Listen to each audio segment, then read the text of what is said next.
কানাডায় আশ্রয় প্রত্যাশীদের জন্য কঠোর আইন প্রস্তাব করেছে দেশটির সরকার। নতুন একটি বিল অনুযায়ী যারা ২৪ জুন ২০২০-এর পরে কানাডায় প্রবেশ করেছেন এবং ১ বছরের মধ্যে আশ্রয়ের আবেদন করেননি, তারা আবেদন করার যোগ্য হবেন না। প্রস্তাবিত এই বিলটি এখনও আইন হয়ে ওঠেনি, তবে এটি সংসদে পাশ হলে হাজার হাজার বিদেশি নাগরিকের আশ্রয়ের আবেদন বাতিল হওয়ার আশঙ্কা রয়েছে। বর্তমানে যুক্তরাষ্ট্র থেকে অনিয়মিতভাবে কানাডায় প্রবেশ করলেও নির্ধারিত সময়ের মধ্যে আশ্রয়ের আবেদন করা যায়। নতুন প্রস্তাব অনুযায়ী যারা অনুমোদিত সীমান্ত পথ ছাড়া প্রবেশ করেছেন তারাও আর আবেদন করতে পারবেন না।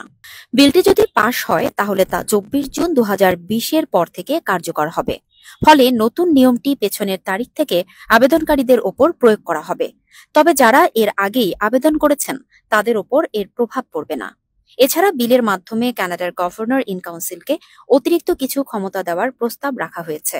এর মধ্যে রয়েছে নির্দিষ্ট অভিবাসন আবেদন গ্রহণ না করার নির্দেশ জারি করা, কোনো আবেদন প্রক্রিয়া স্থগিত বা বাতিল করা, ব্যক্তিগত তথ্য অন্যান্য সরকারি সংস্থার সঙ্গে ভাগ করে নেওয়া। বিশেষজ্ঞদের মতে বিলটি আইনে পরিণত হলে কানাডায় অভিবাসন প্রত্যাশীদের জন্য এটি বড় ধাক্কা হতে পারে।